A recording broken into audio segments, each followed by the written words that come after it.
That is gross, but Adam, yeah, all right.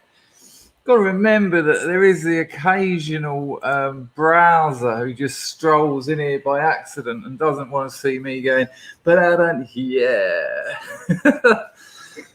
Oh, excuse me. Oh my God! Look, everyone's right up for it. We've got old Graham Childs. Everyone's got a friend who looks like Graham Childs. That's what freaks me out about the man's avatar. But lovely to see you. He's gone straight in with a scrubber dubber do.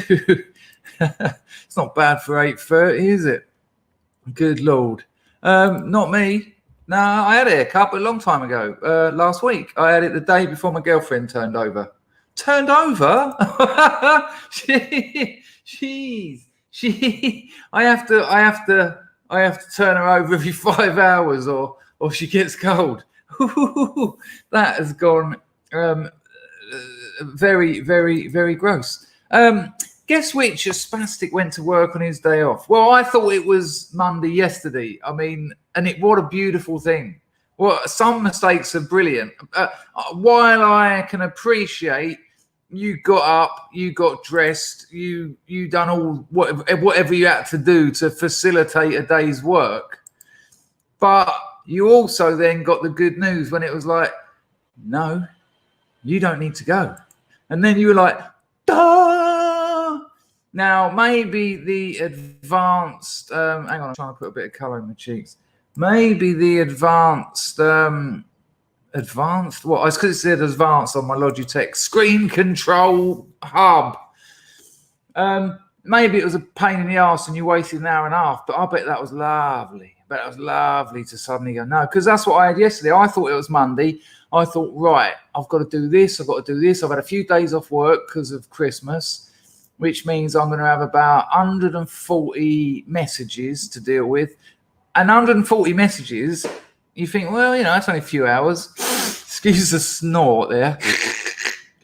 The problem with that is more than half of them are then going to get back to you. And so it's while new ones are coming in. Now, as I've said plenty of times, I'd rather be moaning about having work than moaning about not having work. I'm never going to not be grateful for my business. But to then suddenly think, to be told by the missus to be told by the missus, no, it's Sunday. I was like, oh. It was just like angels. Just no, son, put your feet up. Oh yeah, maybe go for a cup of tea up the cafe. Take the girlfriend. She likes the nice passion fruit juice they do there. Sit there, have a talk to the French waiter. A bit like a Welsh Elvis, but it's actually working. It actually works. Just lovely. So there you go, Tech Roach. In many ways, you served yourself a good one. Absolutely served yourself a touch. Hello, our pal. Hello, Dr. Jimmy. Deadbeat Chess. He once got dressed, cycled to work. It wasn't sort of same again, you see. I think we've all probably done it. Mousecat could have made a Bruce Forsyth pose, a thing of beauty. Well, let's find out what he could have made a Forsyth pose for. Let's see if he give us one before that. I don't know if he did. I think I'm pissing in the wind a little bit here, people. Well, maybe you're suggesting Mr. Roach could have done that. Hello, S. Grim. Mr. Thompson. Yeah, we certainly have. What's happening? What? There's been moderator problems here. We've only got Moslab and temp worker JC. I doubt they're talking about here. Rebecca's got roof problems. Oh, yeah, I've heard there's some kind of storms over there. Oh, good Lord, Martin and Davis. I'm not going to go there, but just children, essentially. Child, singular, me. Or moi, as they like to say in Germany. Right, let me just sort out my Twitch. Done an interesting survey. If you're not on Telegram, people, get on it. My Telegram's rubbish. I tend to just tell you when I'm streaming, But I do put the occasional thing on there. I read the book of Revelations yesterday. Oh, balls, I've got to send an email. I'm in real trouble. Can I do my Twitch and that at the same time without crashing my computer? Here we go. I've got to get to him before he gets to me. I'm in real, not trouble. That would be, it's not liking this. It don't know what to do. That says loading. That's going in circles. You know what? Something I should have learned about computers. Doing these individually probably would have been faster. Apologies, people. A real world there. Getting in the way of pleasure. Right, hang on. Blah, blah, blah.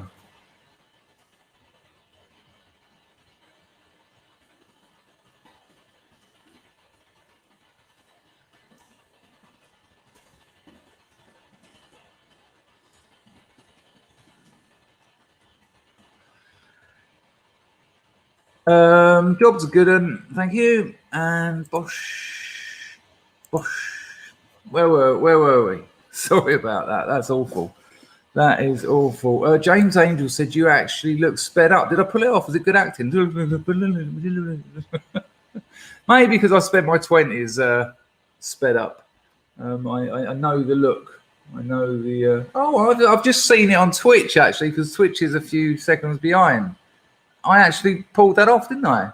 Acting skills. I've got to remember to put that on my LinkedIn resume later. Acting. I mean, I won't just put can do a convincing sped up on a 480 res screen, but yeah, I don't know if that's acting. I mean, it might come up. It might be required somewhere at some time in a movie somewhere. I think I've got a cold coming. I've never had a cold in Cambodia. And I, look, Illuminatus actually fell for it. And see, it was just yesterday. Just yesterday we were talking about simulations, and it's now it's gone back. Vulture Droid has a linked out account. It's an unnecessary piece of software, but strangely has benefited me more than all of the others put together. Slowly, I'm leaving all the others as I finally mature into what we could roughly call an adult. Oh, yeah, listen to this. Yesterday, while I was at this cafe I was telling you about, the old French waiter, the real one, the actual French waiter, I was talking to him and I said, have you got a girlfriend? Because obviously I'm getting itchy feet about having a girlfriend again. It comes around every 6 months. And he was like, no, I'm done with them. And every time I hear a man say he's done with girlfriends, I'm a little bit jealous. Because although I've always had a girlfriend, I've told you this before, it's a great debate for me. I always think I don't want one. Even when I finished with this one, you know, I just got home and I was like, well, you love her.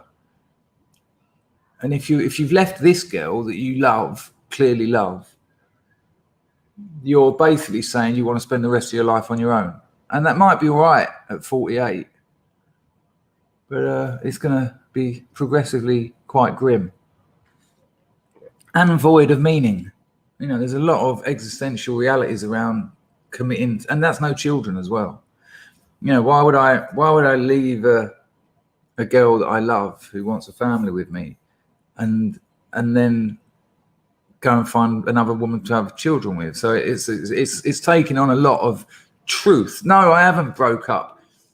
I just said I get itchy feet every 6 months. So anyway, I said to him, he said, no, he said, I'm done with them. I went, why is that? And he lifted up his shirt and he had like a cross. He had a cross and it looked like the mark of Zorro, but an X rather than a Z. And weirdly, there was no stitches in it. There was no stitch scars. And the short, hello, Colin. The short of the story is he he had this girlfriend, this Cambodian girl, been together about 6 months. And one night he said, right, he said, do you fancy coming out? Fancy should we go out for a drink? And he wasn't like an alcoholic and come on, let's go and get some beer. It was like a Saturday night. And he said, do you fancy coming out and getting a drink? And she said no. And he was like, oh, okay then. Well, look, I'll catch up with you later. And she went, where are you going? He went, well, I'm going to go out and get a drink. You can come if you want. Let's go. And she went, no, I don't want to go and you can't either. And he went, well, actually, you're my girlfriend and not my mother. And so I'm going to go out and get a drink. He said he put his coat on. And just as he turned round to get to the door, she's got this big knife, like a kitchen knife. She hasn't sort of pulled a sword out or anything. And she's gone. And I tell you that one scar was about, 4 or 5 inches. And the one going the other way was a little bit smaller.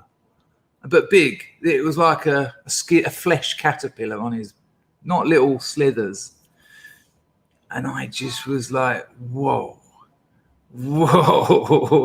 And so the next question was, well, what happened? And he said, well, I just, he said stuff was coming out that wasn't blood. Sorry, I know it's early. Basically, if you've ever had a deep wound, it looks like your insides are coming out, and it usually isn't. It's just usually very pale flesh from the inside, like under the epidermis and the dermis.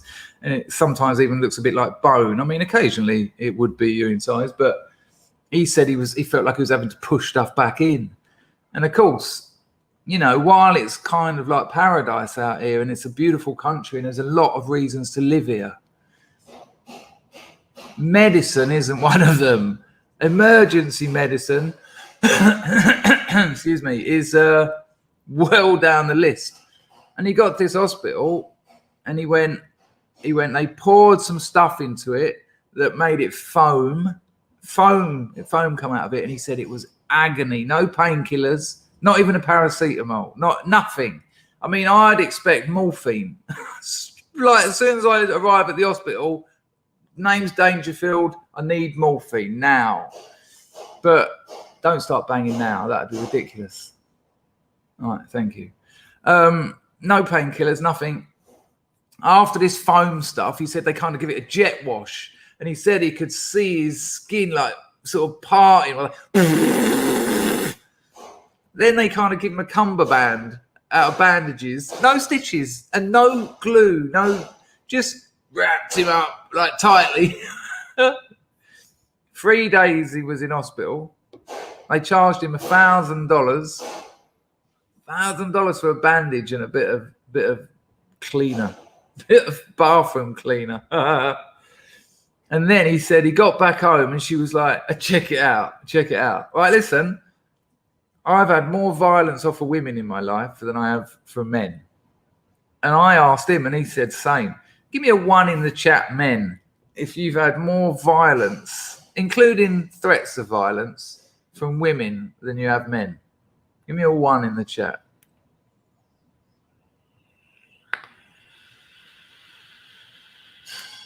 Anyway, he got home and she was like, I'm sorry. I'm sorry. Look at all those ones. Look at the reality. It's incredible. Yeah, I'm with you, John. It's like that. Yeah. I reckon everyone's like that. It's hard to just drop a 1 in. I appreciate your holding back people. I can't remember what the better word is for that. Yeah, I reckon we could have all done that as well. I mean, look at that. It's incredible. Yeah, look, Dennis has got them. Yeah, I got one. Yeah, I got one. I got, look at that. It's a plate. Where is it? Used to be under my hairline. I don't know why I'm laughing. I don't know if you can see it. A little scar there. Can you see it there? From a plate. Girl smashed a plate over my head. Thanks. That's a terrible invite. Okay. Mr. African, I understand that, but the question was, have you had more violence from men or women? And I asked the men. So it's a slightly different. Anyway, he said to her, she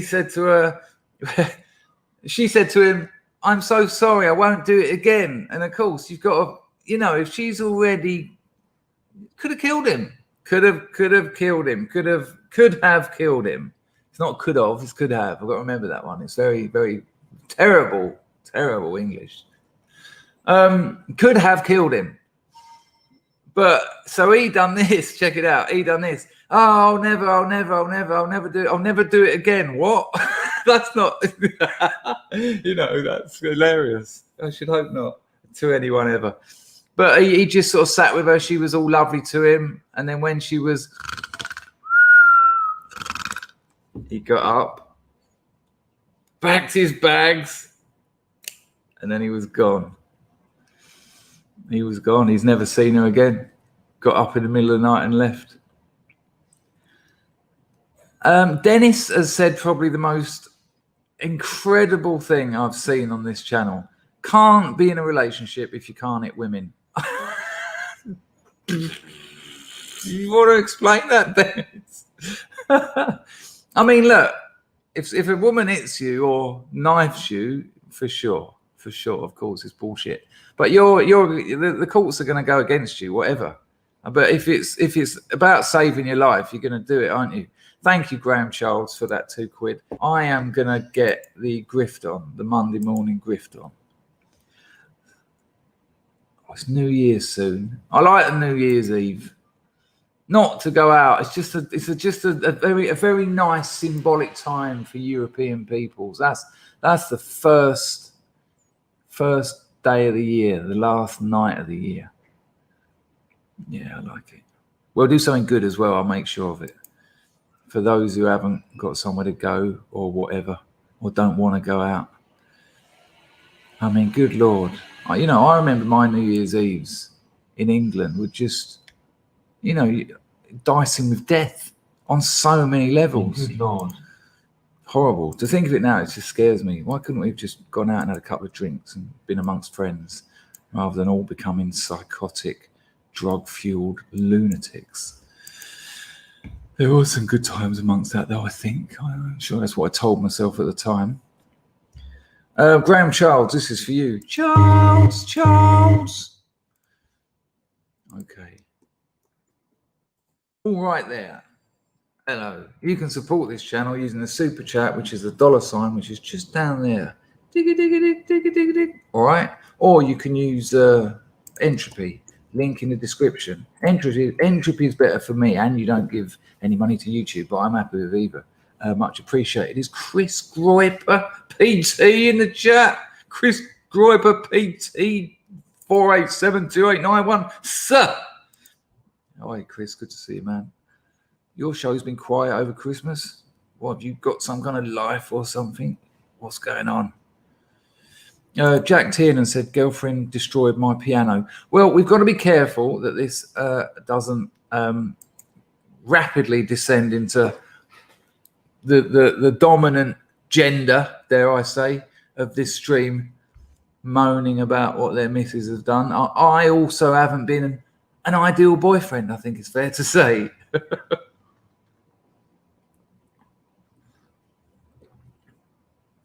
I mean, you'll be surprised how badly I need to tell you something, by the way, I'm a junkie, goes down after a few months building up a relationship. It's something that you perhaps should have got out sooner, But it's been amazing, actually, how well it has gone down with some blatant lunatics, which is certainly potentially something to learn from. Yeah.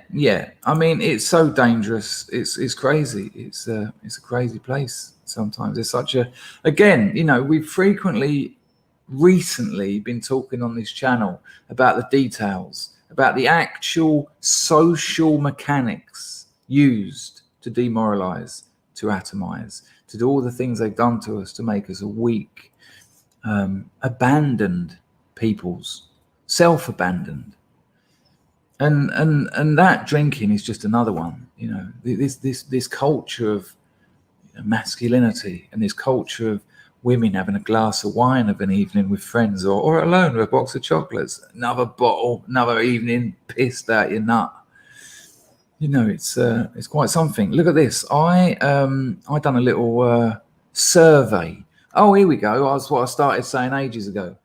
I done a little survey on Telegram, and like I said, if you're not on Telegram, you really should be. It's definitely the place for us. You can communicate, you can contact people, but you can also join groups. You can also set up groups. You can follow people. It's kind of like a cross between Facebook and Twitter, but without all the leftist bastards. It tends, because you can choose who you hang around with and choose who you see. I don't know if anyone been banned. I don't know if anyone's been banned off of. I'd imagine illegal organisations have been banned, but definitely get over there. I'll put my Telegram into the chat after this one.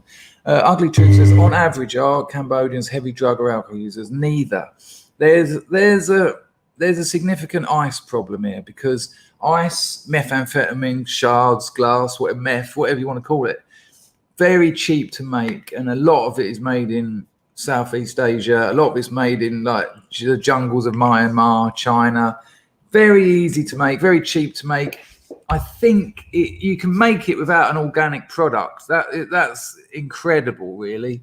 You name anything else, cannabis, alcohol, even cocaine, heroin, they all require an organic product. Coca leaves, poppies, wheat or whatever, some kind of barley or whatever. But methamphet you can pretty much knock up out of things like car batteries, brake fluid, ammonia, and a bit of silver foil. It's really awful. No, puff is going to be cannabis there, mate. But so because of that, Southeast Asia over the last 10 years has developed a bit of a problem. You go into Phnom Penh at night, you're going to see 2 or 3 ice addicts. Now, you're going to see more than that, but 2 or 3 that are blatant. They're walking down the street dressed in rags, and they're sort of going, or like going through the rubbish and talking to the rats or something. But on the whole, they're not drinkers, and it really shows. It really, really shows. They're not, like I've said before, there's loads of pedestrianised areas in Phnom Penh because it's not a heavily populated, it's not a densely populated city. I mean, let me give you the numbers. Population of Phnom Penh. They are just over 2 million. 2. It's just laughable. So it's not a densely populated place. And you can go to these pedestrianised areas on a Saturday night and see no one drinking and hundreds of people. No one fighting. No one walking along an arm in arm. No one smashing anything. There's not graffiti everywhere. People aren't writing their name. Whoa, I put my name on a wall. Nice. You are famous. And it really shows. And it's lovely because of that. I will take my missus for a stroll up that pedestrianised, the old pedestrianised route. Take her up the pedestrianised route. I will go with her up there on a Friday or a Saturday night, 11 o'clock, 12 o'clock at night. No fear. No, not fear. Fear is the wrong word, because I wouldn't have fear in a lot of places. But no, I don't need to be aware of the threat of violence. I don't need to be aware of the threat of violence. It's not going to happen. I don't need to be too careful. The upshot is I can relax, and so can she, and it's nice. And that's lovely. This is in the centre of the capital city on a Saturday night. I can tell you now, on New Year's Eve, there'll be, and it's not their New Year's even, because their New Year is, I think, in April at some point. Different Buddhist calendars, different. But they'll celebrate the first because they're on social media and they want to be part of the world because they're coming out of a terrible communist hellhole. And so they want to be part of things. I get that. Especially the younger people. They'll all be up there and they'll just be having a nice time talking to each other. Some of them will be dancing. They tend to do a lot of dancing. Just they put some music on and they all dance. Yeah. Chrissy, thank you. My mother destroyed me and my brother's lives and her partner's. Nasty woman. I've never been able to have a normal female friend. That's horrible, Chrissy. What an awful thing. I mean, clearly there are horrible fathers as well, but you know, as a society tends to focus on male violence, we always hear about toxic masculinity, and I'm not here to get at women. That would be ridiculous. I've got more women than most channels, and my percentages are pretty good, so I quite like that. But you know, I was talking to an old friend, and she's not really a friend, she's a feminist, but we have a little bit of bants. Oh dear, he said bants. Oh good lord. We had a bit of a chat last night, and she said, well look, just yesterday I was walking down the road and every man looked at me. Every man just looked at me. You don't know what that's like. And I said to her, so your experience of walking down the road in Soho, where she lives, I said, is every man looks at you? I said, I guess about 90% of them aren't, 99% of them aren't murderers or rapists. They're attracted to you. And their biology works like that. So, and their eyes, which will look at, you know, and by the way, love, for you to know that they were looking at you, you must have looked at them. So it must be a real struggle walking down the road knowing that men are attracted to you. Awful. Try being a bloke, because in that case, men also look at you, but you've got to do this weird thing where you don't show fear, but you also don't show aggression, because they might smack one on you. And sometimes gangs of them or groups of them, and they'll all look at you, and you have to look at them, but you've got to play this weird little game. And I was just complaining that people are attracted to her. Shocking. Life's not easy, but that whole gender thing, Steve, without a doubt, she was literally talking about Old Compton Street as well. I nearly went there.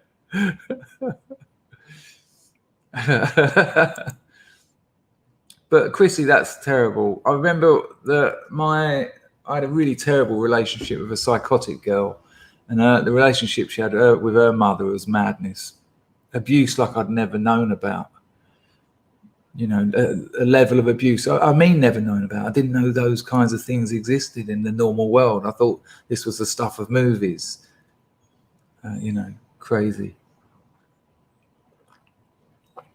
Rune Sitting says, I'm thinking about doing an Ibogaine session. Well, let me just put my Telegram.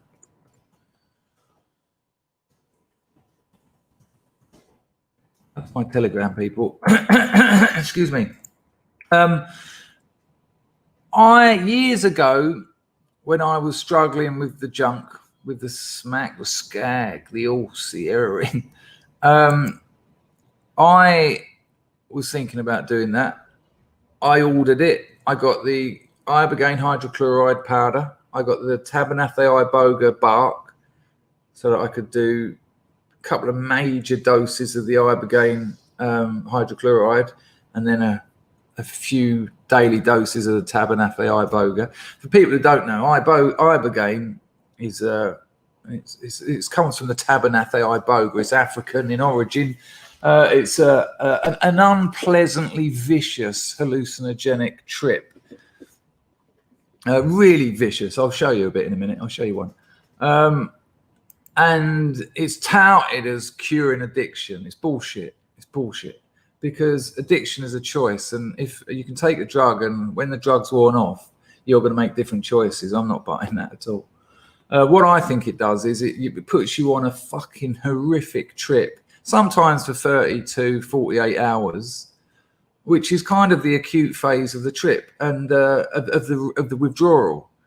So when the trip wears off, you're like, thank fuck, that's over. And then it's just residual couple of months rattling it. Most people have got like a bag a day habit anyway. It's not that big a deal coming off of heroin. I don't buy it. I don't trust it. And listen, Rune Sky Sitting, I ordered mine.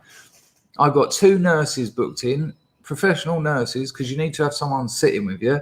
You also need to have your bloods checked, your liver, heart, kidneys, bloods, and all that checked professionally. I went to a doctor. I told him what I was going to do. He checked all that out. He said to me, I think I was 38 at the time, something like that. He said, you're maybe a bit older than that. It was before I went to Thailand. He said, you're fit as a fiddle. He said, you've got the body of a 30-year-old. He said, I still wouldn't do it. I'm not advising you to do it. He said, but you're fit as a fiddle somehow.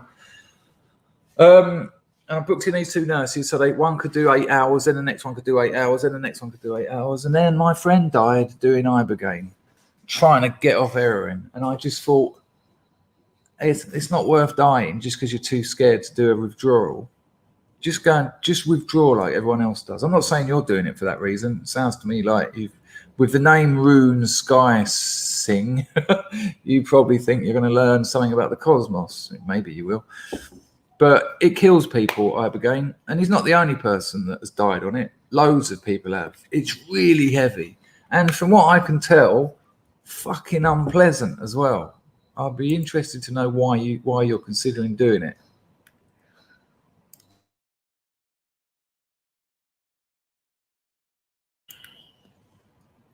Good to see Uji is on the firm. Now, oh, hang on, that'll be a bit weird.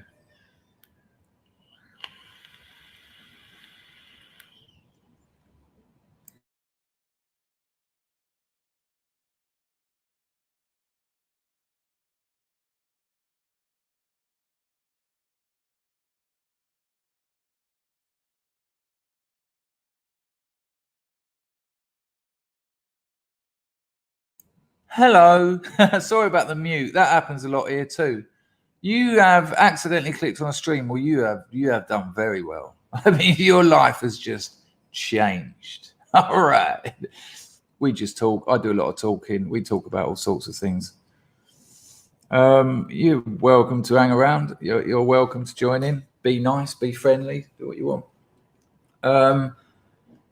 Yes, I do. I do have some residual crypto. If I hadn't have spent the crypto that I spent on drugs, I'd probably be in the millions now. No jokes. No jokes. I was buying crypto when it was like $700 a pop. Yeah, and I spent hundreds of thousands of that on heroin and all sorts of things. And at $27,000 a Bitcoin at the moment, it would have probably been in the millions. So I deliberately haven't bothered doing the maths, and I'm not going to. Hello, Mega Essex Boy. Nice to see you. Hello, Jess. What one? What, the missus? She's all right. She's gone to see the family and the funeral. The funeral happened yesterday, but she's gone up there today. But yeah. She's all right, but not having a great time. What, the Ibogaine? Good Lord, no. I didn't do it. Smack? Yeah, of course. That was hilarious, wasn't it? Good Lord, no. Oh, what, gear? Yeah. Now, what was I going to show you? Oh, yeah, let's have a little look at some of this Ibogaine. Let's have a look at this. So funny. It looks awful. Shocking. There's this one video on YouTube. If you're really interested in Ibogaine, there's this one video on YouTube, and it's from a woman who treats people. She's made a fortune just getting desperate junkies whose families are just at their wits' end, and they're at their wits' end, and they're like, "Hello, oranges. Yeah, I'm doing all right. Nice to see you." They're at their wits' end, and they've sent them to this woman in Amsterdam, and she just sits there while they're all going and get taken to hospital having seizures and shit. And on one of her videos I watched, I think it was there I bought the product off. On one of her videos, I think it might not have been. I don't want to get in trouble with the law or whatever. I'm not accusing her, but one of the videos that she put online, one geezer goes to hospital, and I was thinking, this is your promo vid, yeah? He's just sitting there going, I can't breathe. And she's like, you'll be okay. Just rest, Duncan. And he's like, don't worry. This is quite normal. And you can see her shitting herself. And I was looking at it thinking, what the hell? Look, we're having the invasion of the Dutch. It's an absolute pleasure. Hello, Julia and Harper official. I don't know if that is necessary. It might be Filipino. We do get a lot of them. Whether that video is still up on the internet, I don't know. But it's lies. It's all lies. You stop doing. Let me tell you how you stop doing heroin. You stop doing heroin. That's the only way to stop. Now, that might involve tapering the heroin or the replacement opiate, you know, but nuts. It's a nutty idea to even think. Look, there's a video here called Ibogaine Fatalities. Fatalities associated with the ingestion of Ibogaine. I mean, yeah, nice. I've got to find this video though. There's this one bloke, there's this one junkie who's made an absolute living out of it. He was on, I think, a BBC documentary. Oh, what's it called? It's called Something or Die, Detox or Die. Right. And this geezer, this is from ages ago, and this bloke's made a living out of talking about Ibogaine. And this is a little excerpt from him. He done it. Good Lord, I must have been about 20 when I watched this. So he done it about 25 years ago when no one knew what it was, right? And honestly, it was another hippie, right? Always watch out for hippies. Do not trust hippies. It was another hippie. And this junkie and his family were loaded. Hello, Dax Moon. Been a while, son. Good to see you. This geezer, right? He was this.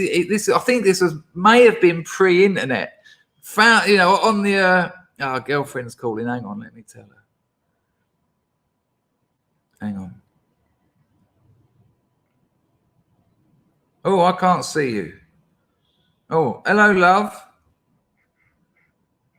Darling. Oh. Darling, I'm making a video. I'll call you after. Are you okay? I can't hear you. Are you okay? Yeah, but I'm making a video.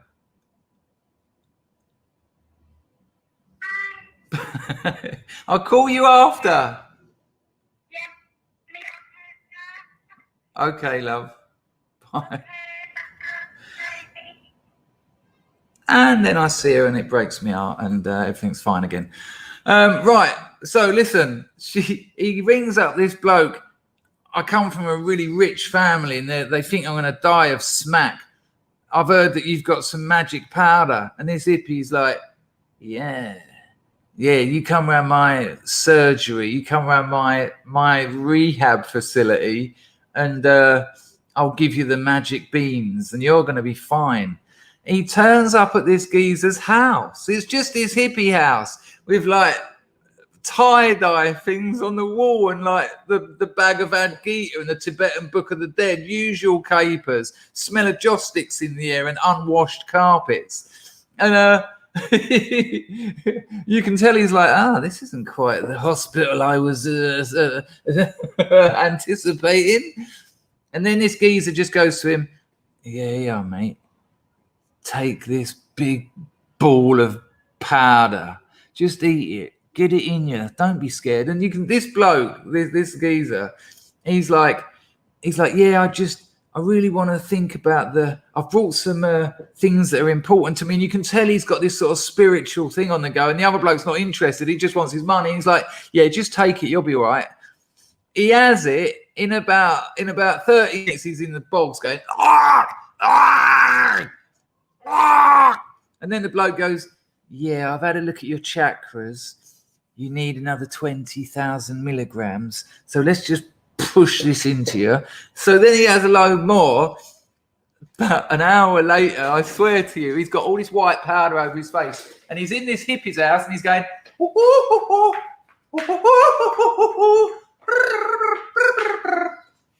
right?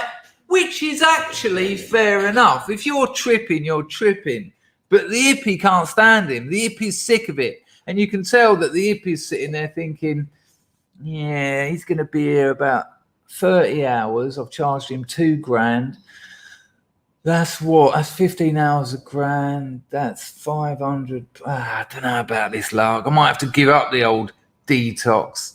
Anyway, I don't know what this clip is, but it says it's 4 minutes. So you're going to see enough, but we'll probably only watch a couple of minutes of it. So I needed to give you that backstory. He was a Scottish junkie.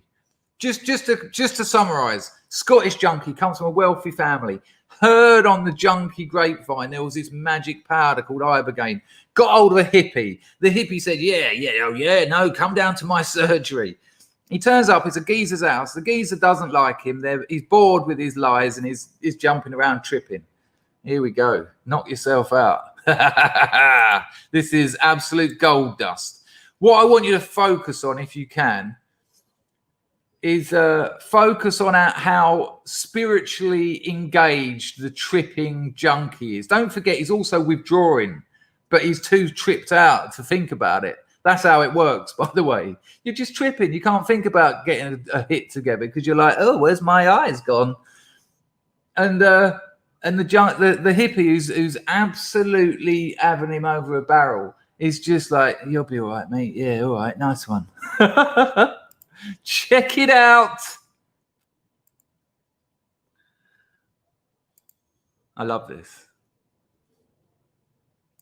Yeah, that's what it's called as well. Detox or die. Yeah, but detox. Quote from Quadrophenia. We detox. Nice time. Within a couple of hours, I lose all sense of identity. I don't want to go any further. I've had enough. Only 40 hours left, mate. Oh, God. You take it, come on. I still need to complete the treatment with more cats. Hang on, listen, just listen. I'm sorry, but listen. I'm going to go back.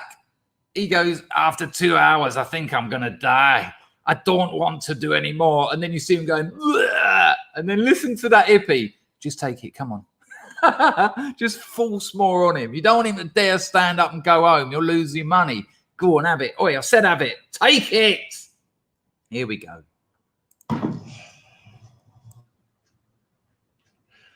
Oh, God.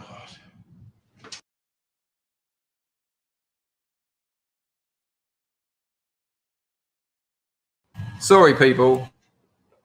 We decode.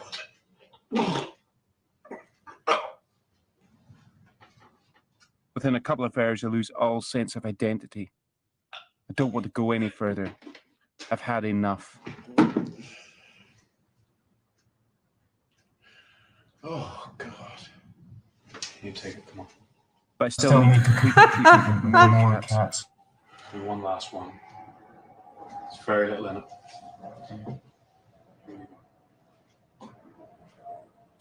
Take it, junkie. No, take it. You need to take it. You need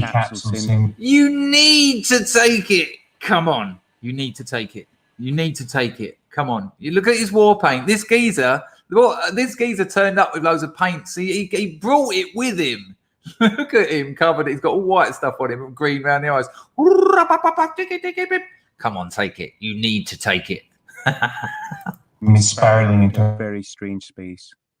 This is what the Bawiti tribe call the dream phase. I can't think who or what I am. This is a fucking bizarre drug. You're a heroin addict. Funny distortions. Spaceships. He's writing a letter to his girlfriend, this fella.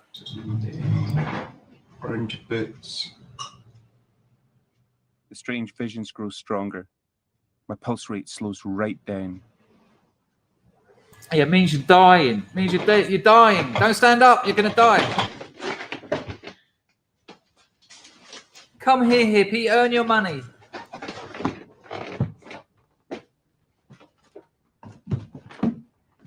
Left.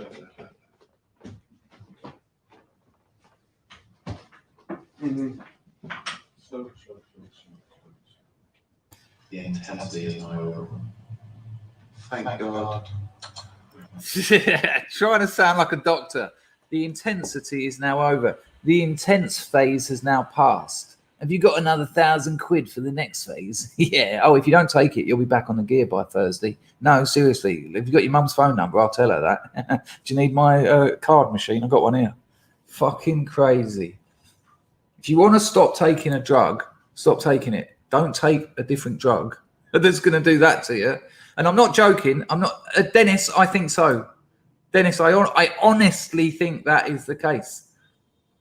I honestly do. I'm not even joking, because that can go through for about 3 or 4 days, that luck.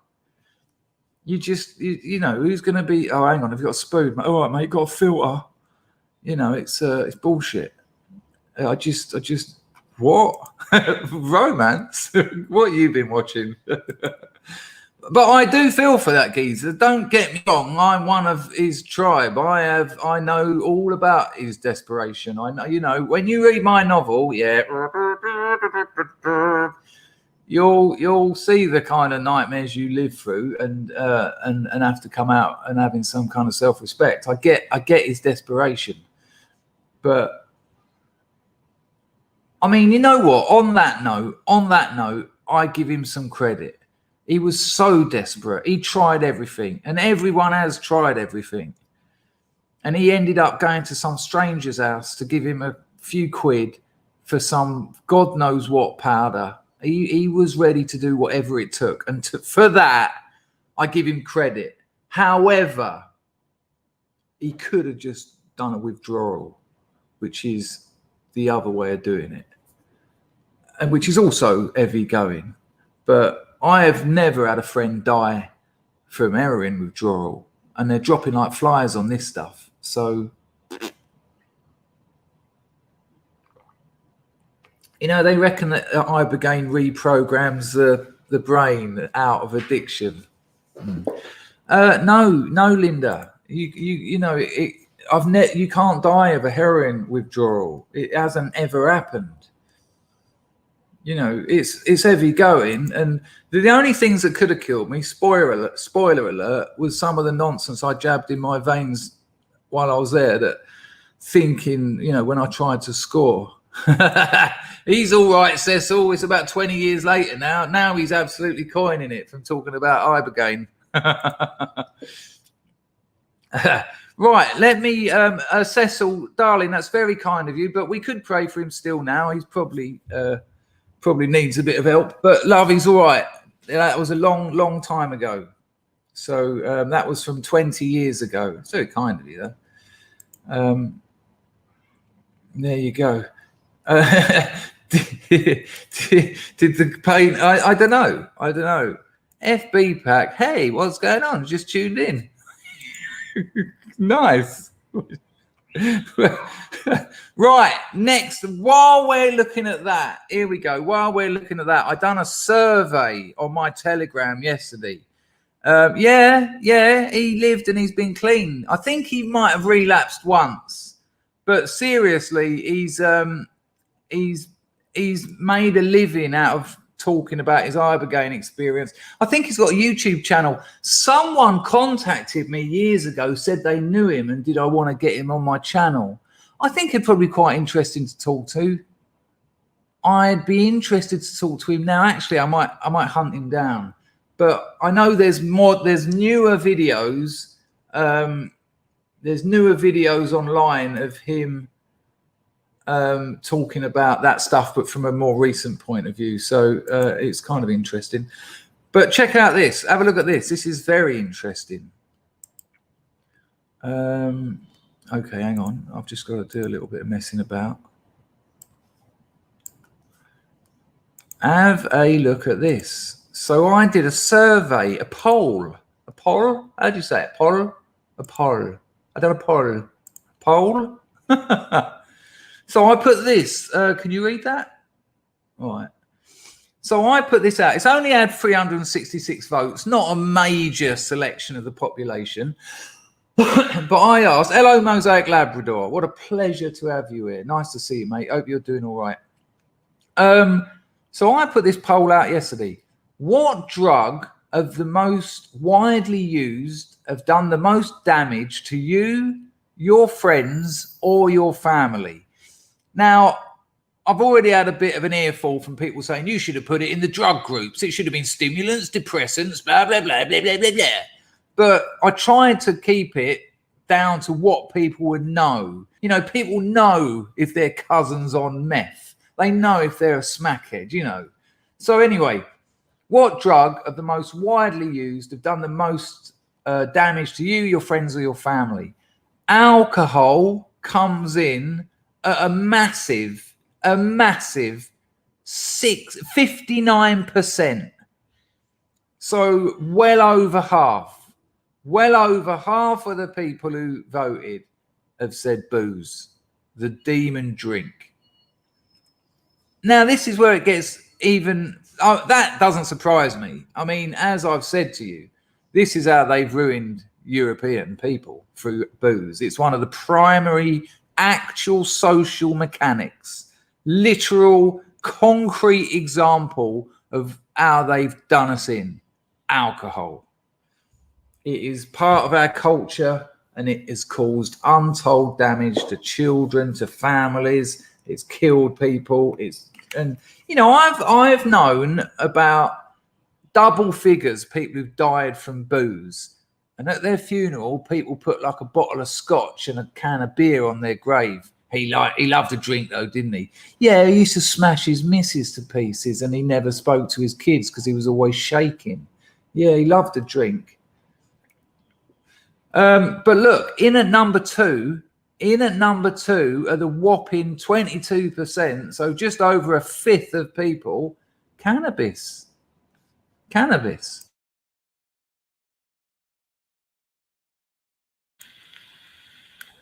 And I'll tell you what's interesting about cannabis coming in at 22%.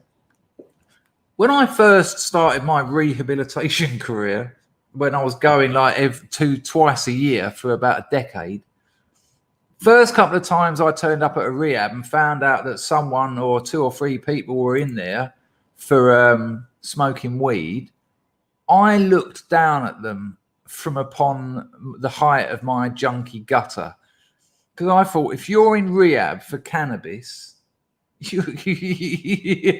how broken and weak are you? I would love to have a cannabis problem, because I fucking wouldn't be here. I'd be outside stoned.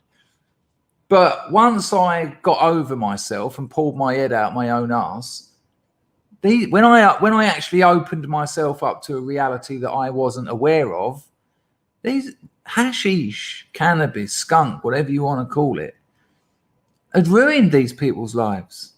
It had ruined their lives.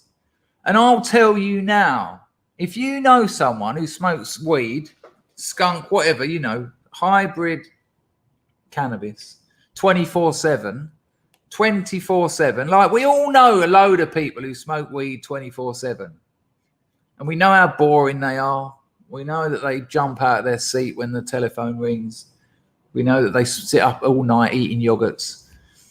You ask them to do one day off. One day, right? First thing, 99% of them ain't going to do it. They're just going to say no.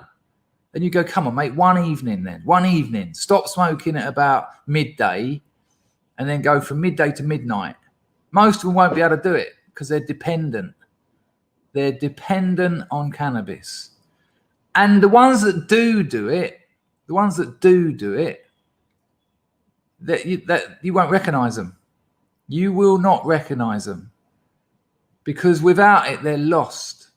Without it, they're lost. They're drug addicts. It has become their life. I'm telling you, it is ruining lives, and it is ruining lives of European youngsters more than any. And look, I don't think people clicked cannabis to be nasty. I reckon they had said that they know that drug has damaged people. And the amount of my friends who I used to smoke weed with in our 20s who are still at it, they wake up in the morning, they hit the bong, they're fucking doing dabs. You know, they're always like, oh, check it out, man. I got some of this, I got some of that. Oh, no, this is a nice bit. All they talk about is weed when they're stoned. And their lives have not grown, have not changed. It's just kept them right where they are. As long as they can buy that weed, there you go. There you go. Well, Westo says, I'm not refuting the potential for damage, but it seems to me those results are more to do with exposure and availability. Well, why would heroin and opiates be at 16% then? I mean, of course, there is an element of availability there, but, you know, I don't know. I don't know, I could buy any of those drugs on there in England within about 2 phone calls. I think most young people could get anything there, well, certainly within a couple of days. Other's interesting though, isn't it? 5% other. I was thinking, what would that be? Like glue? GBH, G. Got any G, darling? But that's still 5%. I do know a few e-casualties, I must admit, but it seems to have broken them in a nice way. Oh, that's awful, Caswell. That's absolutely awful. My 15-year-old granddaughter is completely addicted to weed. Her mum gives her $50 to buy it so she doesn't start stealing for it. And you know what? I bet she probably put that to her mother as well. Well, unless you give me some money, I'm going to have to rob something, ain't I? And you wouldn't want me to do that, would you? CC wants to know what ketamine is. Yeah, ketamine is like an anesthetic, predominantly used in veterinary medicine. We used to run dogs. A friend of mine run dogs, really, at Oxford Bags. And that's when we used to get ketamine. You get it in liquid form, you chuck it on a plate, you put it in a microwave, a couple of seconds, get it out, scrape it off, snort it. If you have a fair amount of it, it does put you into a hallucinogenic state, and then you think you're a robot. It's jank, man. It's for children. Horses love it.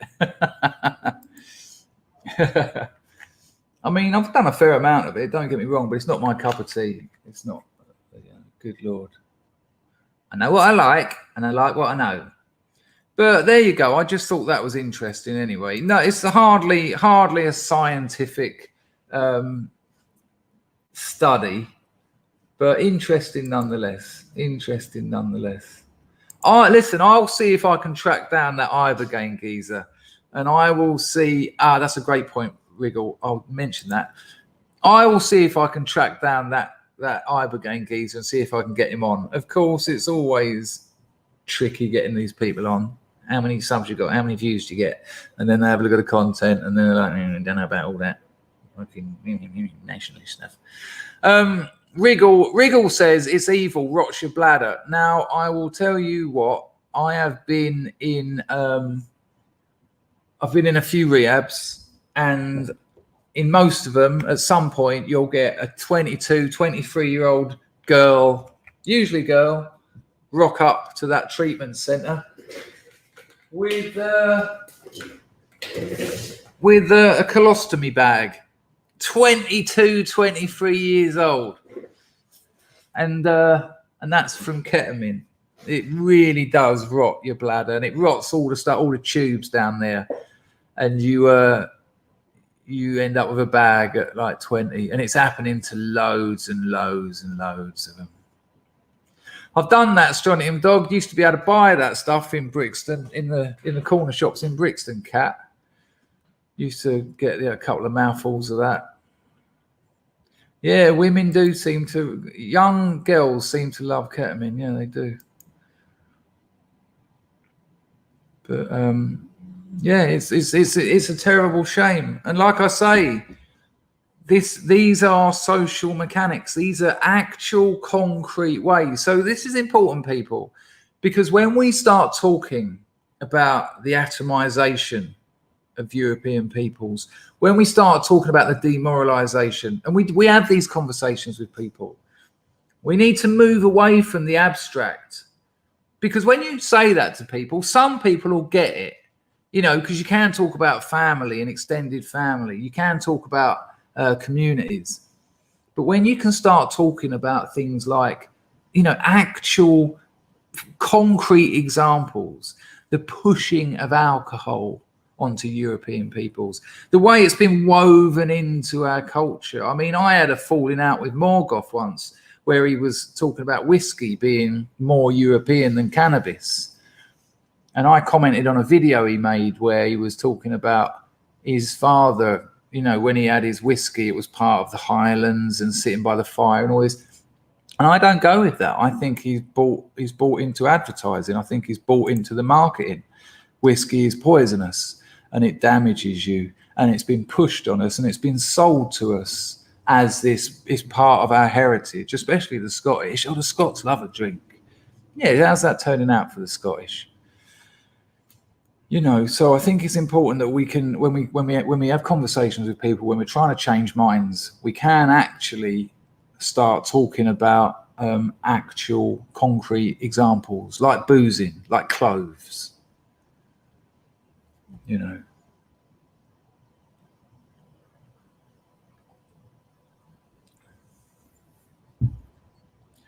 Dennis says that the Scots have the lowest life expectancy in Europe. Do you know what I mean, Gaffney? There you go. We all heard that one. There you go. Yeah, that was what I used to call Valium, of all things. And mother's ruin, of course, is gin.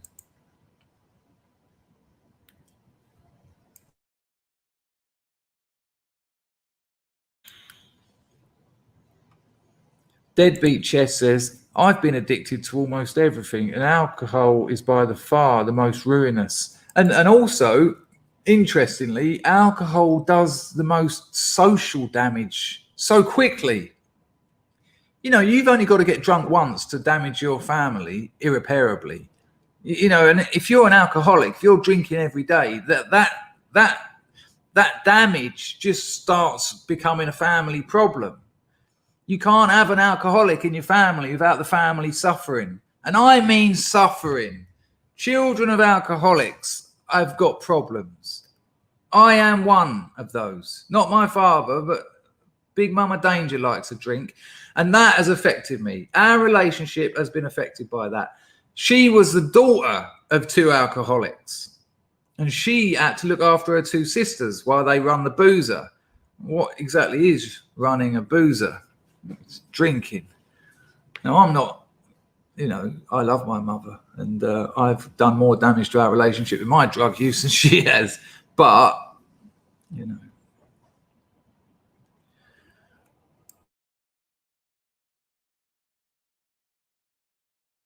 Well, interestingly, people are talking about cigarettes, and I didn't put nicotine on that chart. How interesting. Maybe that was other, because cigarettes have undoubtedly caused endless problems for people. Yeah, that's a very, very good comment, actually. Sugar, of course.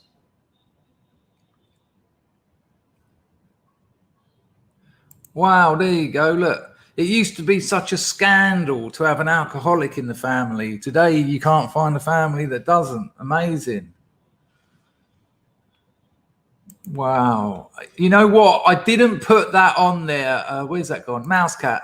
I didn't put that on there. I nearly did, but because it wasn't a substance, suddenly, and sugar and all that, I was going to put eating, not eating, because they are addictions in that they're compulsive and obsessive. But the survey was going to be very quickly. That survey is what has damaged your family. But that is another thing. Listen to this. My missus has never heard of all this. She's never heard of anorexia, never heard of bulimia, because it's not a thing out here. It's just hasn't. Again, anorexia, bulimia, that's psychiatry. There's nothing in there's not. I would say it's a choice. It's the same as addiction. It's a choice. People are choosing to do it. You know, they talk about it as a disease, but there's no disease. There's nothing in the dead body of an anorexic has got nothing in it that identifies it as having a disease. And of course, we get there, John. Absolutely. And all of these things, Jack. You know, likewise, I've learned that a couple of drinks is enough for me these days. As a young man, some of the things I got up to drunk, just ridiculous.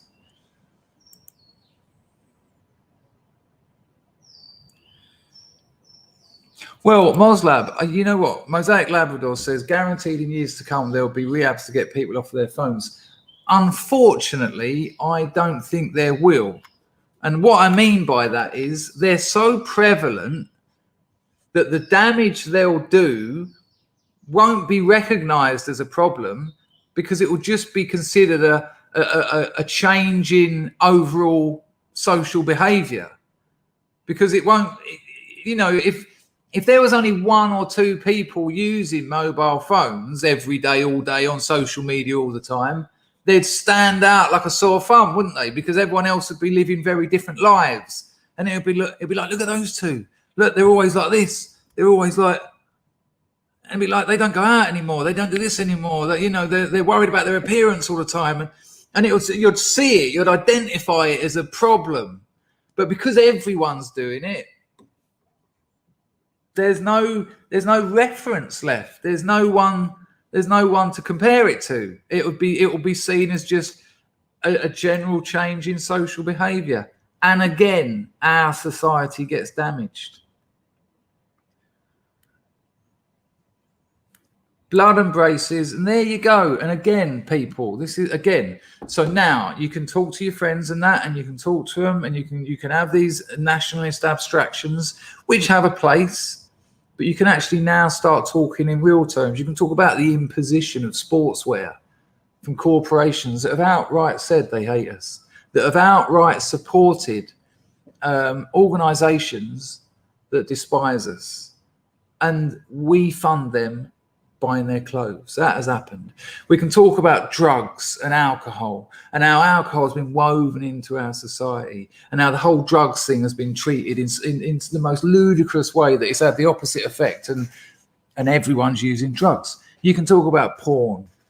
You can talk about social media. You can talk about these actual corporate mechanics that have invaded our social lives, and have separated us, have made us weak, have made us dependent, have separated us from our friends, from our families, and because of that, then our communities, and then the next one up is from our nation. If you separate, the first one is separating yourself from yourself. You become a stranger to yourself, because it's a spiritual malady that's actually happening.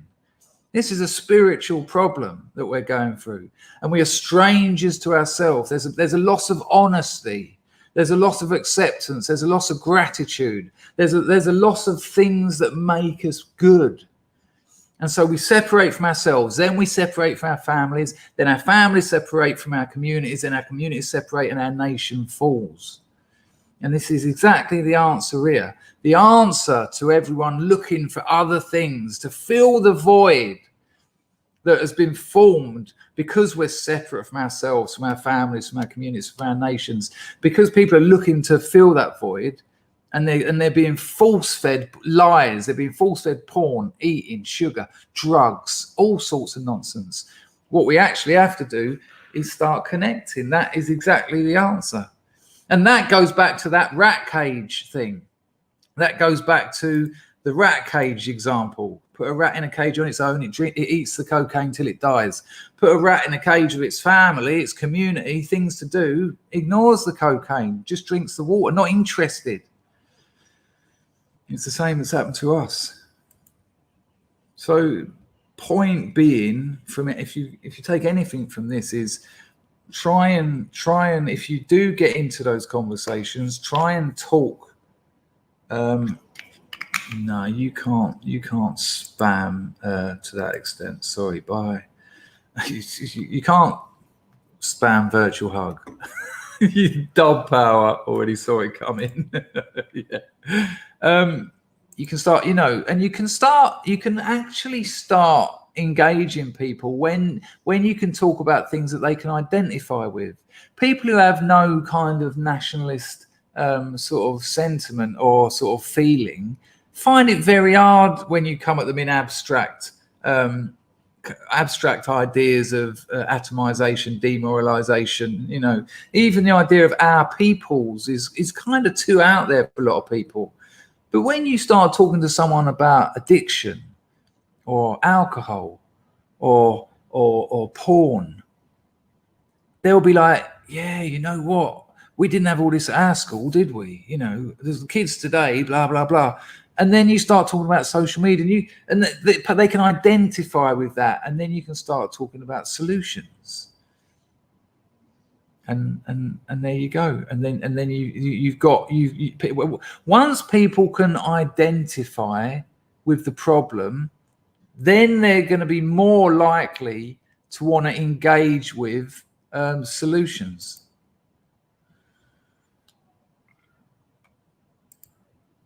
Hang on a minute, people. There you go. You didn't do too badly, Sompu. You were here for a while, but you overdone it in the end. Yeah, once you can engage people when it's to the state where they can identify with the actual ground level, concrete examples of how we're being attacked, then you can start engaging them with solutions. And the solution is this sort of a spiritual thing. It is a sense of family, a sense of community, a sense of nation. Yeah. So, what happened, Jess, was I tried to block him, but I thought I pressed it and I thought he was on YouTube, but because he's on Twitch, it put it on the screen. So then I had to go over there and block him. In the meantime, Hello Sexy Daddy was on the screen for far too long.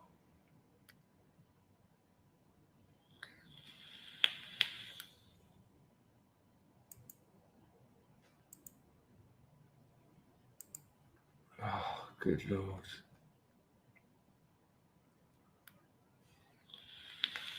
FB pack, I've currently got 235 people watching. Thank you.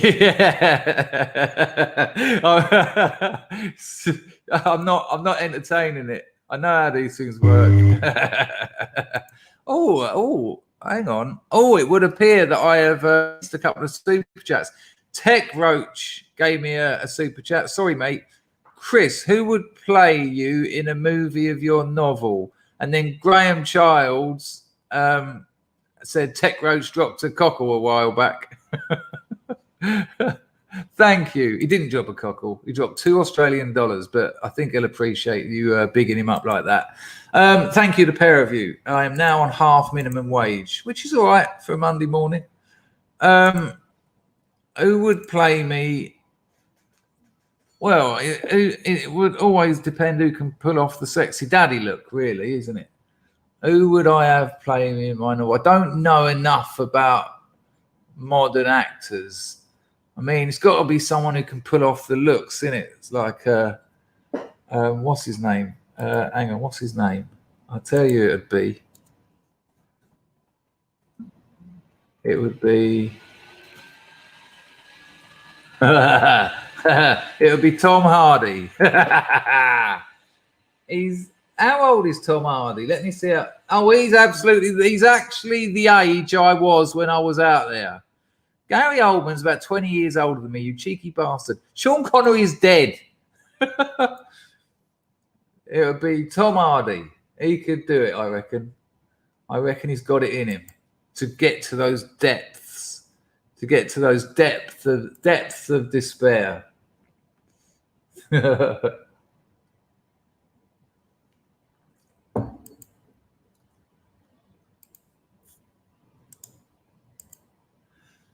Give me a second, people.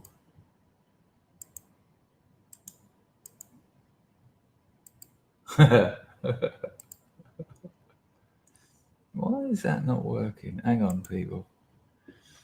Hello, Act 61. Groucho Marx is long dead. Why are people suggesting dead people? Richard Bryars.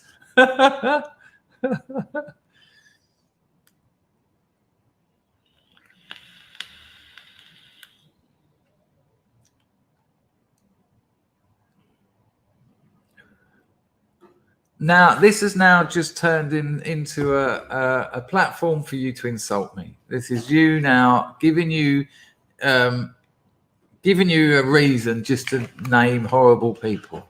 Oh, potential monkey on the roof. Oh, no, he's either sitting up there doing nothing or he's gone.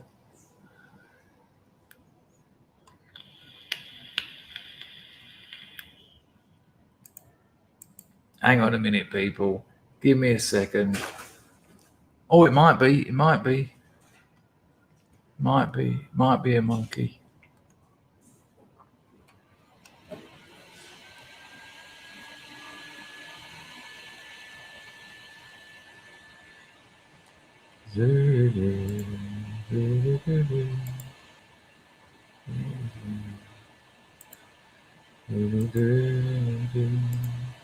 So there you go. That would be my suggestion. It would be Tom Hardy. I don't know who else it could be. I don't know any other actors around. It'd have to be about 40, 43. Oh, I know he's like an actor, but maybe I don't know any. Let me. I'll get too into this. So anyway, I spoke to my. I done an interview last night for a blog this bloke does. Good bloke actually, helping to promote my novel, and I was going to call my novel last night. I decided to change the name of my novel to Pharmacon Patong, right?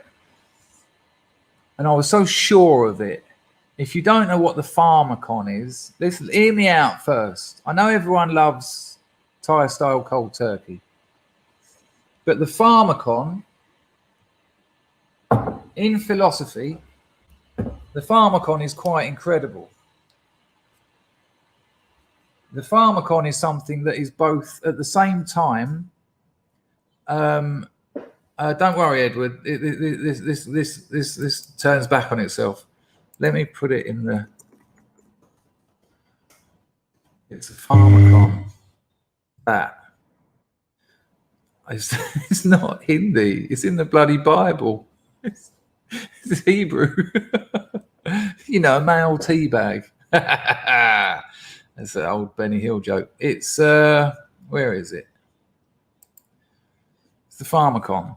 Now, the Pharmacon is both remedy and cure, which is what drugs are. Heroin is a remedy. No, poison and remedy. And a drug is both a poison and remedy. But also the Pharmacon in philosophy is considered a scapegoat. It has three meanings: remedy, poison, and scapegoat. And the scapegoat is very interesting too, because the scapegoat, and we know what scapegoat is. Scapegoat is, isn't it? It's when you blame someone for some bad deeds or whatever, usually for reasons of expediency and just to forget about it. But the scapegoat in the Bible was where two kid goats, one of them sacrificed, and the other one is set off into the wilderness to take with it all the sins. So the word Pharmacon suddenly seemed like a perfect name for the novel. Pharmacon Patong. It's got assonance, it's got consonants. Pharmacon Patong. Sounds nice. And I was convinced that's what I was going to call it. So I'd done this interview with this bloke to help promote the novel. And of course, at some point he said, "So what's it called?"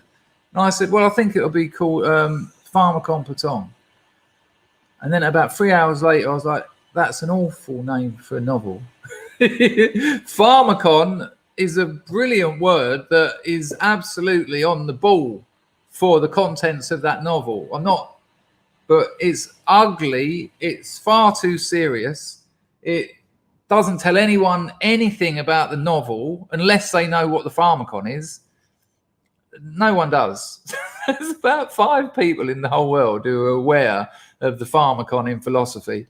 And so that was embarrassing. And of course, he's published the novel. He's published the article. And then he wrote back to me. He went, "Anyway, it's published." And he said, "I think Thai style cold turkey is a better name, by the way." I might have to write to him today and go, "Can you change it? Can you pull that article and change it?" Dawn Browning, we are now above minimum wage. We've done it, people. Dawn Browning says, "I've been lurking whilst gardening." I do love your life, Dawn. Chives are harvested, chopped and snap frozen. Master Ben loves them in his homemade prawn mee goreng. Great stream.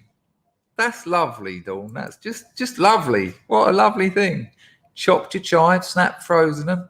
Master Ben, imagine you. And Matt, just imagine that, people. Your missus, your lovely Dawn Browning, like highest ranking scrub. She ranks higher than me. I'm aware. I know how this works. And she calls her husband Master Ben. She grows chives because she know he likes them in his homemade prawn mee goreng. What a wife. Fucking hell. Where have these women been?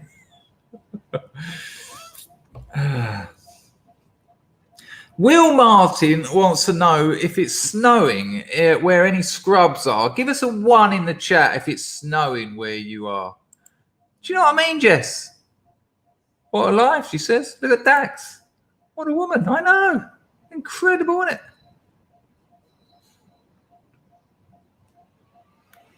I think they lost against, they beat Chelsea, didn't they? 3-1 at the weekend. I mean, I don't watch football anymore, but Arsenal, Chelsea, what are you going to do? You've got to have a look.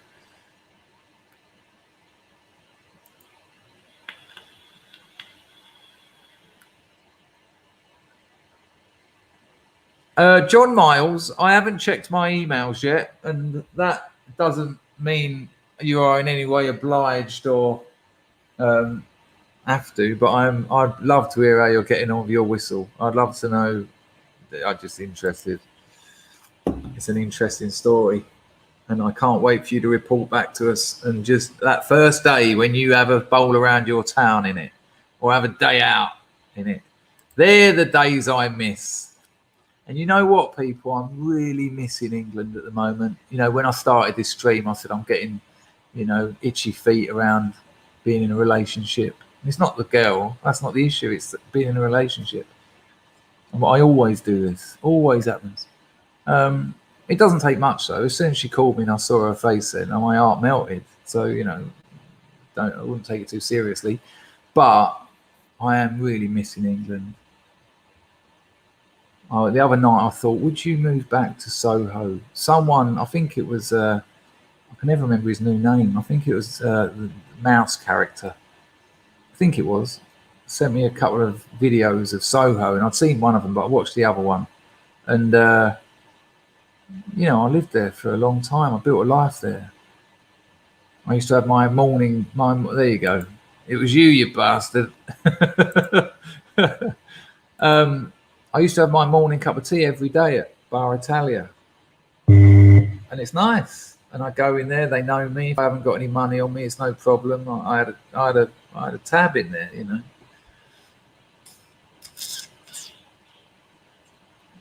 But there's problems there. I've got problems in that country. Tony, to help you out, Mr. Danger, can't have you streaming on minimum wage. Well, come on, Tony. Thank you, Tony. Appreciate it. I reckon minimum wage would probably work out all right. I do all right here. Everyone was incredibly generous over Christmas. Lee James, favourite spot in Soho. Well, there's a historical chart here. Because favourite spot ever is going to be the Colony Club. The Colony Club on Dean Street. But it's no longer there. The owner died. My good friend Michael Wojaz died. Yeah, his name was Wojaz. See you later, Alan. Take care, me old friend. The Colony Club wins. Second, Jerry's Club on Dean Street. Third, French House on Dean Street. So top 3, that we used to call that the Dean Street Shuffle. You'd go from Jerry's to the French House to the Colony Club, back to the Groucho Club, then the French House, then Jerry's again. I used to live next door to the Jon Snow, our pal. I used to live next door to it on where, what's that road called? My road, Lexington Street, meets Broadwick Street. I used to live right next door. If I put my hand out my window, I used to be able to knock on the Jon Snow window. Do us a Guinness.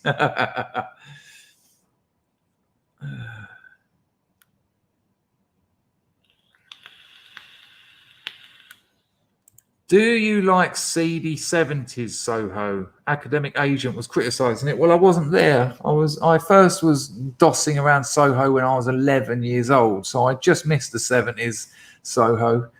I mean, you know, it's changing. It's not a zoo. It's not a museum. Soho has to change, but it's certainly going in a very bland corporate direction. You know, when I saw Foot Locker turn up on Berwick Street, famous historically for fruit market, tailors and record shops. Foot Locker. Now that's lovely. That's exactly what we need on, you know. There's only about another 5 on Oxford Street. All right, and there's another banning. They're funny people turn up into random streams just to vent their sexual rage.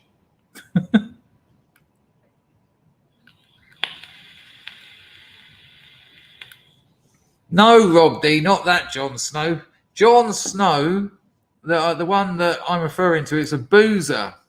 And the Jon Snow booze was there because Jon Snow discovered the germ theory of diseases. Before Jon Snow, they thought it was the miasma theory. If you could smell shit, it was in the air, like loads of tiny little poos that would go up your nose and make you ill. When it turned out it was germs. And the water pump, which they've got one on Broadwick Street, but it's actually across the road from its original site. It's like a monument.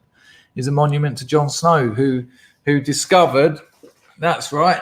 And he discovered that all the shit from the sewers was running into the water pump on Broadwick Street. And there's an incredible book, actually, people. You should get this. It's called The Ghost Map. We've been here before. I remember sharing this with you. There's a book called The Ghost Map, the story of London's most terrifying epidemic and how it was solved. And it's all that story about Jon Snow. And what he done, he made a ghost map. So in his research, because they couldn't work out why major parts of Soho were dying, families were losing people, but then there'd be other areas where no one was dying. So what Jon Snow did was made the ghost map, and it was a big map of Soho, and he put a little black cross where there was a death, and it all ended up being near that pump on Broadwick Street. But then there was other areas. Look, Gaffney's read it. Yeah, it's an absolutely fantastic. Moslab says, don't shit where you eat. Great rule for life. Deadbeat Chess says he knew his shit. And Strontium Dog says the stench of splink. There you go. But there was also people who lived very near the pump who weren't dying at all. One of them was the brewery. Now, in those days, booze wasn't like it was today. Your average lager was about 1.5% alcohol, which compared to your average 4 or 5% booze is next to nothing. And the workers at the brewery, rather than go down to the pump and do all the effort of walking down there, pumping water and then bringing it back in buckets to give to all the workers, they used to give them the booze that they made. Here, just you know, fuck drinking water from the pump. Just drink there you go, just drink the mead. And of course, they weren't getting the cholera. And that when he found that out, when old Jon Snow realised that's why they weren't dying, this ghost map started telling the story. It's a really good read. It's by Stephen Johnson. You can get it on Amazon. It's called The Ghost Map, the story of London's most terrifying epidemic and how it was solved. It's great. Yes, our pal. Essentially, the Broadwick Street water pump was a poo jar. Oh, look at this. Jess done all this at school. Good Lord, they taught you something. Well, there you go. That's why the boozer, he probably thought, I know we can we can protect our people, keep them away from the sewerage. But what's beautiful about that book is, you know, as a resident of Soho, you learn so much about the area. Very interesting details, like Regent Street is called Regent Street because it was made by Prince Regent so that he could get his horses from where they were kept up the top all the way down to St James's Park. And when he spoke to the designers about building this new road that was going to be named after him, he said, make it really wide. Because if you've ever been to Regent Street, it's about 2.5 times as wide as Oxford Street. And it's weird, really. Why is Regent Street so wide? And it's because Prince Regent, when he was talking to the town planners, he said, do us a favour, when you make this thoroughfare so I can get my horses to the park, he says, make it really wide, because all that stink coming from Soho, right?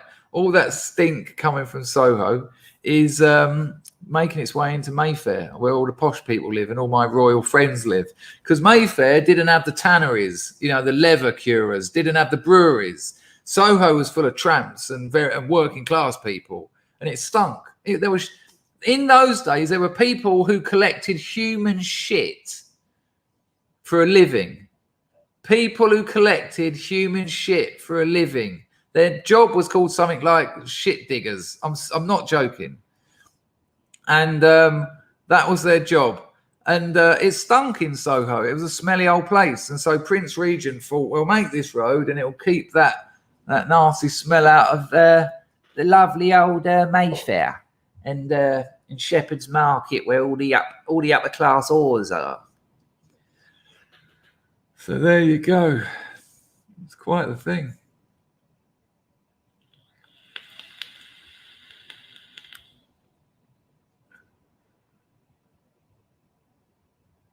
Harry Price said, what was the name of that London Edinburgh tailor? Oh, God, Walker. Oh.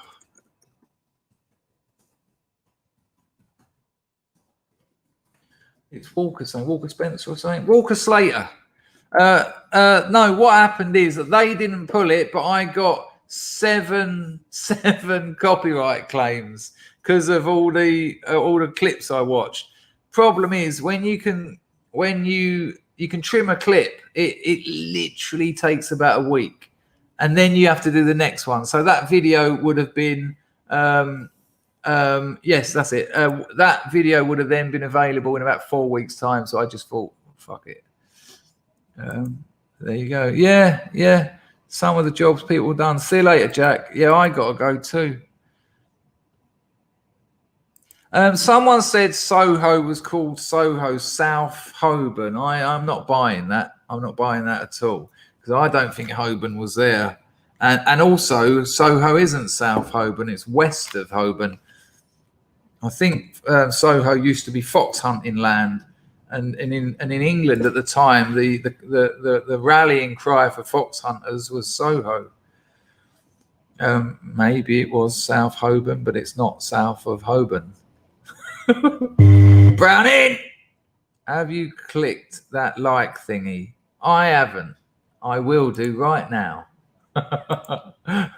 Anyone else wants to? That'll be very cool of you. Master Ben's clicked that like thingy. All steady. I screwed up last night, didn't I, Field Marshal Browning?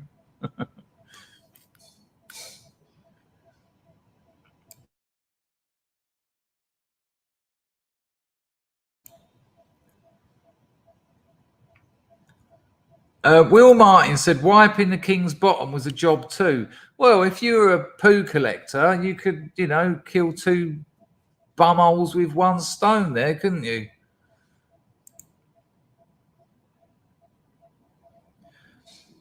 Lizzie Baldwin says, first thing I do on arrival.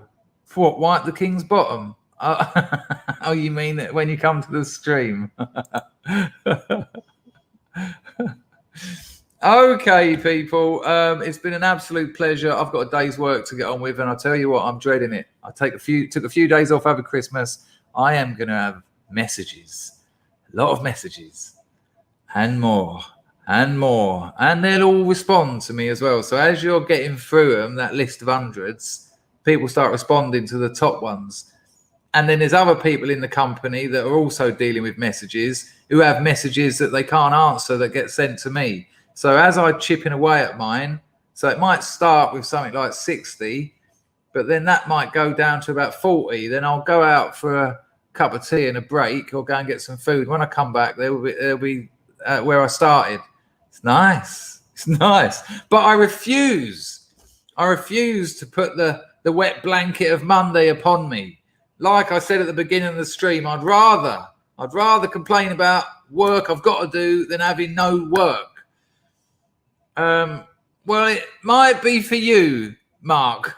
It might be for you. But I can assure you, if I don't... I know what you're saying. G won't be working, but A will be. And I have to. Because if I don't today, tomorrow will be dramas. And I've got to have meetings with D as well. So you enjoy it. You enjoy it. That's really made me feel better.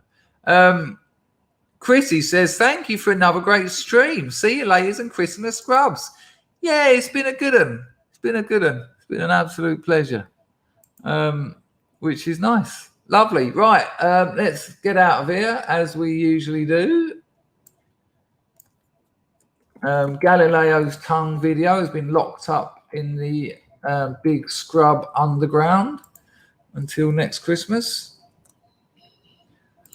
But we do have something that we all know and love. People, it's been an absolute pleasure talking to you this morning.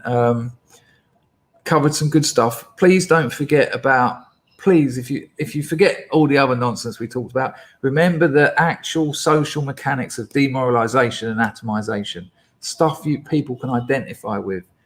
Get them engaged in and identifying with the problems, and then you can get them engaging with the solutions, which seems to be a good idea.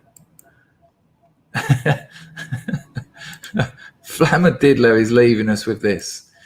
If you're not free to poo on the streets, you're not free, you fascists. Take care, people. I will definitely see you for the afternoon stream. The missus is away, so I'm free to chat away. Take care, people. Have a cracking day and enjoy your bank holiday Monday, you lucky, lucky bastards. Tell me if you've got audio.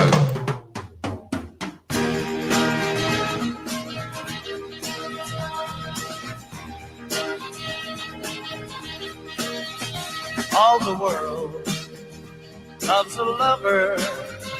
All the girls in every land are meant to know. The joy of loving is to live in the world of man love.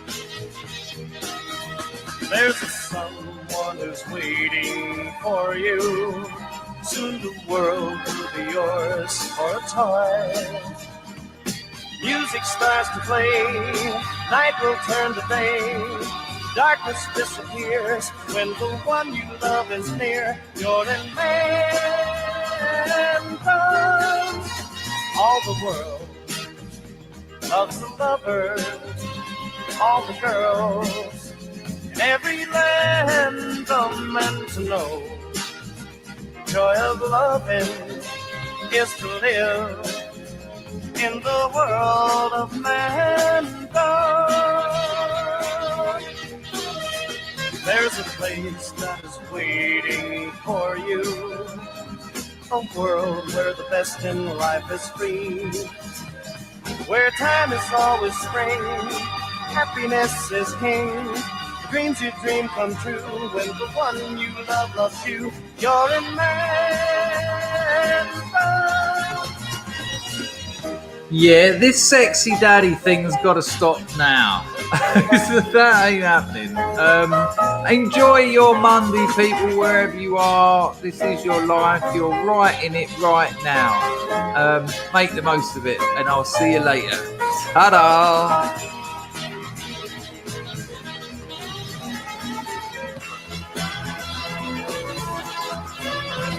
All the world loves a lover.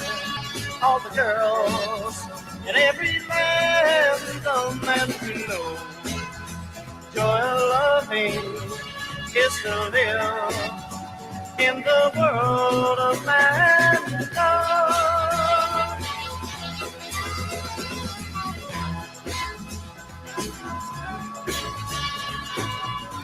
Nice one, people.